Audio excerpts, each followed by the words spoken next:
Good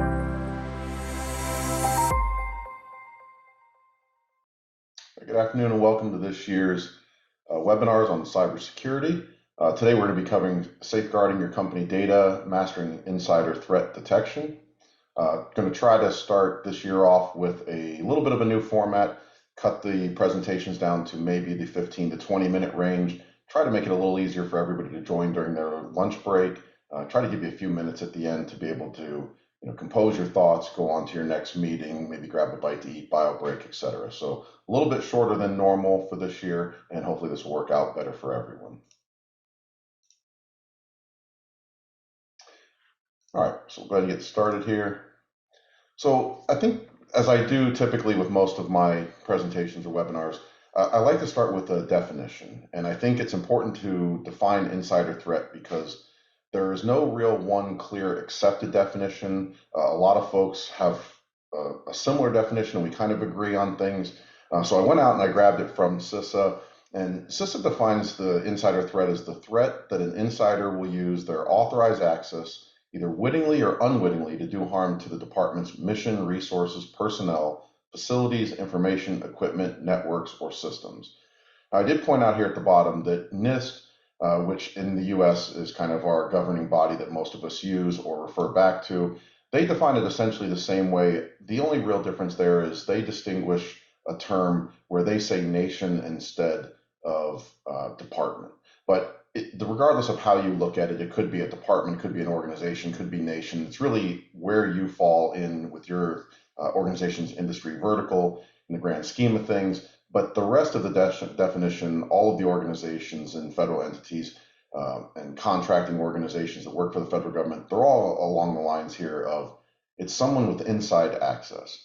And one of the things that's really important to point out is there's I guess, a feeling or perception or belief that I've come across when talking to folks that insider threat is always the spy espionage type thing that you see in TV and movies and things like that. But it's important to point out where they say wittingly or unwittingly that it really doesn't mean that the person is a malicious actor. This could be an individual who's an insider, meaning they work for the organization. They have a level of access that an outsider wouldn't have to those resources, the data, the systems, that kind of thing. And they accidentally are making either changes or behaviors that they're doing that are harming the organization, and they have no idea necessarily that they're even doing it. The end result to the company or to the department or the nation in this case is the same. So whether you misconfigure something in a cloud service and you're then attacked and your data is exfiltrated, or you go out there and you purposely change the configuration, the end result is your data was then available to everyone on the internet or to the threat actor that went out and grabbed it. So I think the focus here really for folks that are tuned in is think about this from your organization and say, I don't feel like my employees are spies. I don't feel like this is a mission of Big Brother here to go in and watch everything that they do. But you need to be cognizant of the fact that everything that they do has an impact to your organization, whether positive or negative. And there is the possibility through a whole plethora of topics that we're going to talk about that harm could be done to your organization. And then again, you want to evaluate this risk and just see what are the things that you should tackle in first, second, in what order, how much time and money should you apply to each one of these things and go from there. So looking at hidden threats and insider risks. So I probably could have put 50 items on the list, but I think it's better to put maybe a top 10 or so, top 5 to 10, and give you what are some of the things that you should really be looking at, the ones that are the most common and some of the ones that are the easiest to fix. So go through this list. I won't go into detail for each one of them. I think some of them are self-explanatory, but maybe try to get you to think about things you weren't thinking about prior to this meeting that never just came across your thought process and you said, oh, I never looked at this. We need to go back. So a lack of physical security controls. Think about this one from the perspective of cameras, badging systems, and logging that data. If you don't physically know who has access to your ability, or you don't have a way to record that, and all of your employees have a key or a badge or something that lets them in, and it's not being logged into a central system, then technically everyone within your organization poses the threat. So a person comes in and forgets to lock a door. A person comes in on the weekend at 2 a.m. when they normally wouldn't. If there's just a physical key, as an example, and nothing else, all you know is that your building or your office was unlocked without someone breaking into it. So now that means anyone with a key or anyone that could have copied that key and handed it out, or any past employee who might have a key, is now the potential threat. So having something in place where you can definitively record, for example, the badge swipe and then video shows not only who came in, where did they go, how long were they there, what did they do. We see short data retention periods as a big issue. A lot of times, if you go out and look at statistics on the internet about how long does it take to detect a threat or detect an attacker who's already in your network, there's an average of around 6 months that organizations are reporting. If your data is only retained for 30 days or 90 days, and then you find out 6 months later that there was an attack, you won't have the data there to go back, even if all of the systems that I'm talking about and recommending were in place. So make sure your data is there long enough. I often say there's a disconnect with executive and senior leadership. And the disconnect here is I think folks don't sit down and talk about these things. When you're mid-level management, even the precipice there for senior leadership kind of level, you're very much in touch with the day-to-day activities. You kind of balance between the tactical and the strategic efforts that you have, but we don't always do a good job of communicating that up to the executive leadership. Do they understand the true risks that we have? Do they understand where the blind spots are? Holistically, we may go and say, sure, we have physical security covered as an example, but have we told them what we really have and where our gaps are? So I think a lot of times it's hard to get folks on board. It's hard to get the budget for things that you need when the communication is potentially lacking or we're miscommunicating. I also believe that sometimes poor HR practices and poor training programs come into play.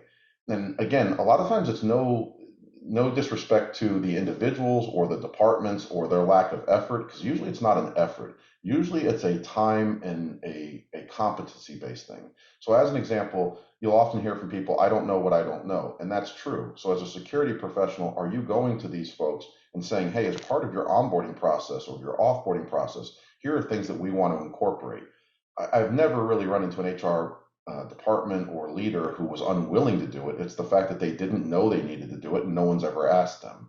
So getting out and talking to them and saying, here's why we need things, here's the costs involved. Usually it's a very low cost. Things like getting badging, getting the right access when someone joins, collecting those badges when they leave, or if you can't collect them for some reason, at least disabling the access.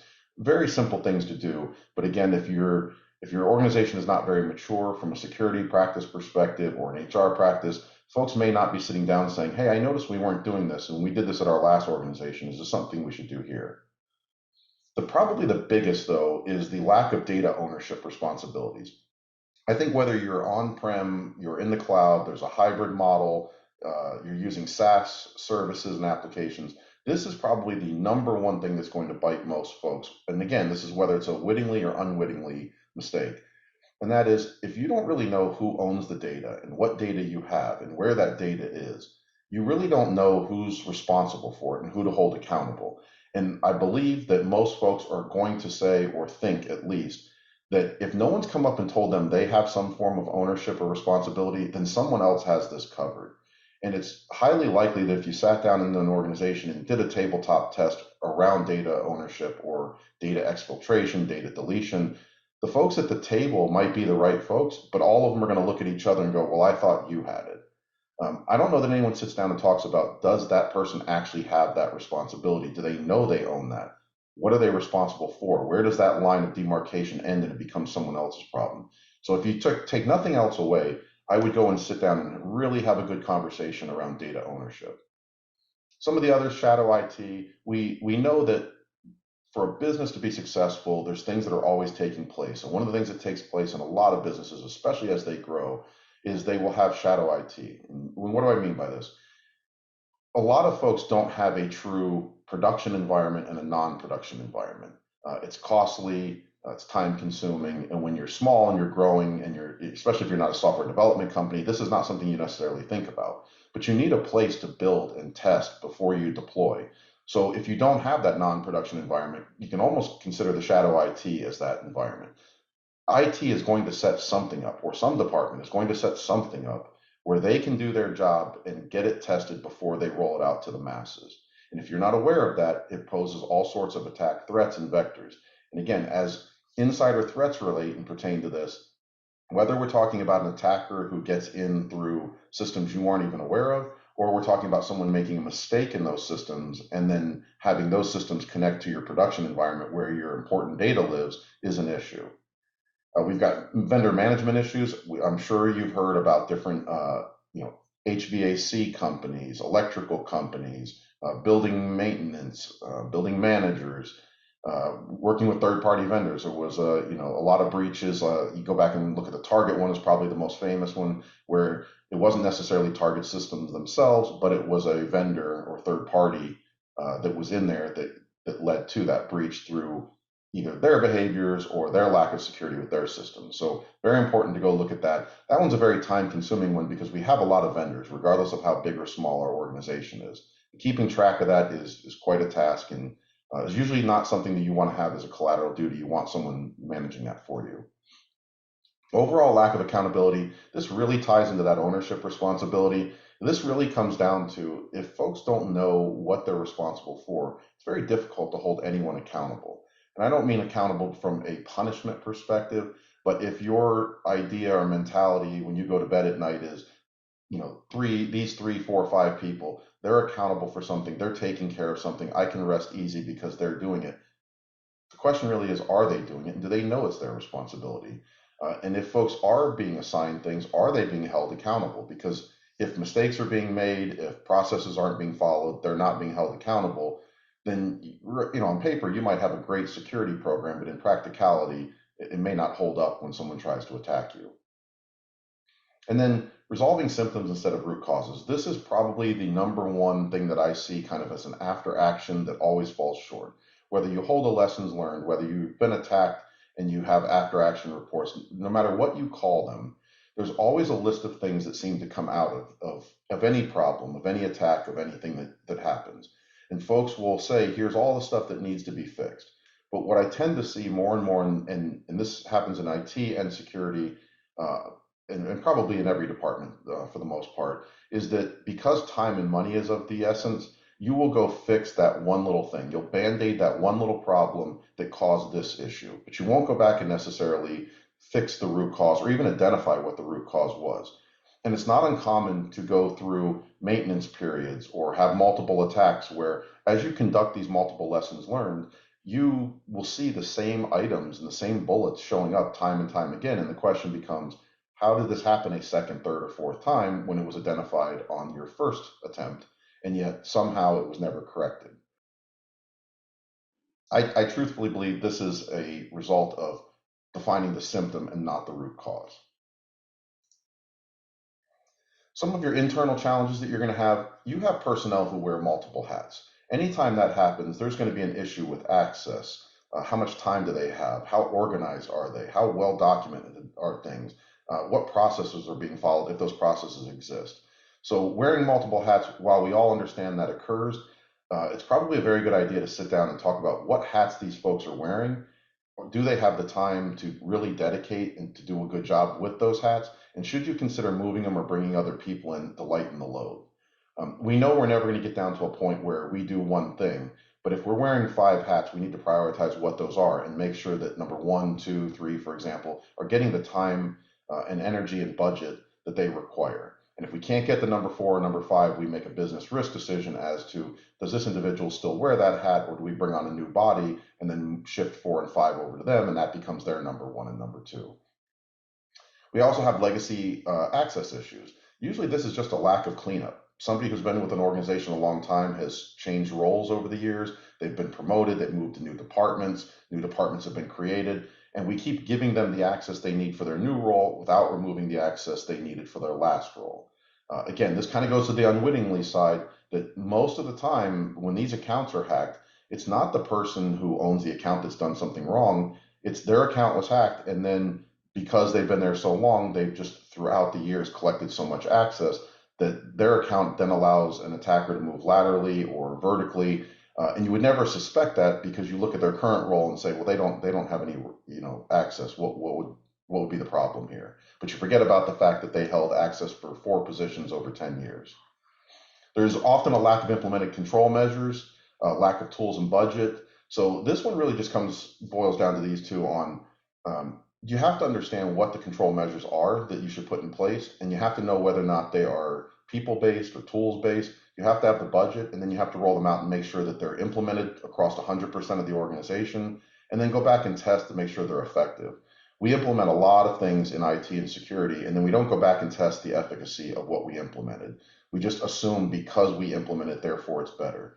We often will get to a certain point. Someone will say, well, we're never going to get to 100%. Okay, define what's a good percent to say we feel this was successfully implemented. Maybe it's 95. But if you've only implemented the 60% of your organization, can you say that you've really implemented something properly and that control measures is met? You're going to have personnel knowledge gaps. Technology changes faster than we can keep up with it. Security is no different. So there's always going to be personnel knowledge gaps. We expect our folks that if they wear a title of security this or security that, they just automatically know, but that's really not fair, and it's somewhat impossible to do. There's all sorts of disparate systems and departments and tools, and shadow IT again coming up here, where we're expecting our folks, regardless of their department, but especially in security and IT, to just know everything about everything. And I feel like this is a common thread and feeling and theme across almost any organization. But if we made an analogy and said, would a lawyer know everything about every law? No, they specialize in a certain area, and even within that certain area, they don't know everything. Everyone accepts that. You can make an analogy for almost any profession, and just folks accept it because that's the reality. But for some reason in security, there's this feeling as if because this is so risky and because these threats are out there, the people we hire must know everything at all times, and that's simply not true. That's an expectation we shouldn't set, and we're, I think, mitigating risk in our minds that still exists as well. Then there's a lack of proper logging of data. This is very typical. It's one thing to say I'm logging or I'm auditing, but are you doing the right audits, and are you gathering the right logs, and are those logs to the right level? Systems have an ability to log a little or a lot, and you've got to figure out what's the right amount for those systems. And last but not least, we do have disgruntled employees at times, right? From an insider threat perspective, there are disgruntled employees. Now, if we've done our job in the things that we've talked about so far, their ability to harm the organization should be minimized and contained to some point. If we have not done those things, then the disgruntled employee has a much greater effect and ability to affect the organization simply because we've given them access, or we're not watching. We have no logs to tell us what's going on. There's no physical security control in place.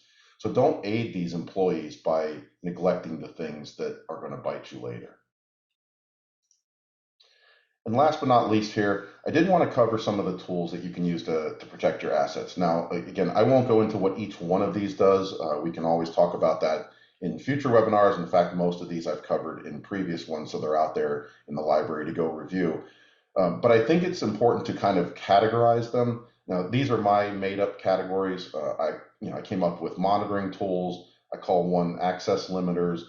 Data loss prevention, I want to throw really in its own bucket, and then kind of data discovery. So from a monitoring perspective, you can see that I've listed 5 tools here, or 5 areas of security. There's more, obviously, but these are your kind of biggest, most common ones that you're going to hear and talk about and see or purchase. Each one of these does something different. They all tie in together to give you that defense in depth and that picture across your organization. But the important thing here is that you think about your organization and the way your architecture is designed, and whether or not you have a physical building or you work remotely, if you're using cloud systems or you're not. Think about all of just how you're designed as a company, and then say, am I doing things to touch on each one of these bullets, at least at some level? If, for example, you have no user and event behavior analytics, you might be doing the other things, and you might be able to go back and investigate after an attack occurs and say, I have a good track record through my audit logs to see what took place. But if someone comes to you and says, how do we know, or how do we prevent an attack, looking at the behaviors that are taking place in our environment, you're missing that critical piece. Conversely, if you have no SIM, you may have no ability to log and collect this data because each one of the systems has their own logs, but they're not going into a central system or repository where an analyst can review it. So it's really important that you look at these tools holistically. And again, you look at the actions that they take and see if the actions are applicable to your environment. Once you can determine if the action's applicable and the tool's applicable, then you can get down the path of what's the right tool, the right vendor, the right setup. Access limiters. This one is probably the most important in that most organizations already have the tools to do a basic level of access limitation. When I talk about privilege, identity, and access management, PIM and PAM, you're getting into more advanced skill sets, if you will. You're getting into more advanced tools, things that you'd have to purchase. But out of the gate, most folks, I'll keep vendor names out of it, but you use tools and directory systems and provisioning systems that you can achieve the basic levels. You can create standard accounts, elevated accounts. You can create some form of role-based access control. So you can get a start on this and make sure that you have the basics in place. And then again, depending on your organization and your setup and the type of data that you're protecting, and that's really the most important part, I think, is the data you're protecting. Do you need these advanced tools? So those are out there. Zero trust I threw in there. Software-defined networking and content delivery networking. These are some terms that rose and kind of fell, and depending on what organization and industry you're in, you may have never heard of these. But these are all ways of kind of limiting access and having decisions made on behalf of your folks by software and by rules that you have in place. And the more we can limit that lateral east to west access within an organization and that north and south vertical access, the more likely you are to be attacked and to be able to walk out on the other side without losing too much data or being fined heavily, being down for too long, etc. So I think, again, one of the takeaways here is you're not necessarily going to be able to stop someone from attacking you, but you're going to be able to limit how many people can attack you, how easy it is for them to attack you, how long it takes, how much money they have to spend, and then what the outcome is once you're attacked. At this day and age, we pretty much say everyone's going to be attacked. It's just a matter of time. So if we can just accept that as the reality, very similar to, look, almost everyone's probably going to be in some form of car accident at some day and time in their life. Walking away from that car accident, walking away with a scratch, not being in the hospital, that's kind of our goal here. Same with our security program. And then data loss and data discovery. I wanted to call those out separately because data discovery in particular ties into data loss in that we talk about data ownership and responsibility and accountability. If you as an organization don't understand what data you have, where it is, who has access to it, how old it is, why you have it, what you must have and not have and how long, then the rest is very difficult to implement. You're implementing tools and technologies and processes and procedures, but it's hard to pinpoint what it's doing for your data. And data loss prevention is one of those things where you have to tell it, if I see this, don't allow this, don't allow this, alert me, block this, etc. But again, there's this dependency up front that I have to know what my data is and who should have access to it and what's a normal behavior. So these are great tools. I have a lot of folks reach out to me and say, what about this? Have you heard about that? Can we implement this? And one of my comments first is, that's great, but before we get to that, let's talk about the basics. Where's your data? And typically the response I get is, I don't know, I assume everywhere. Who has access to it? I would assume everyone in the company. Very hard to secure that at that point. I mean, it's not like we can just build a fence around your building and cut you off from the world. So before you get into some of these bigger, more advanced things, step back to the basics. Reach out if you have questions, if you want to talk to us about some of these systems or how you can implement these programs. But again, at the end of the day, please make sure that you're at least doing the basics from an access perspective, role-based access, knowing where your data is, knowing who owns it, who's accountable, etc. And on that note, like I said, I think it's about 20 minutes. It should be roughly 10 minutes shorter than we have done in the past. I hope that is helpful so that you guys can have a few minutes to get ready and prepare for your next meetings. Otherwise, thank you for joining and have a great afternoon.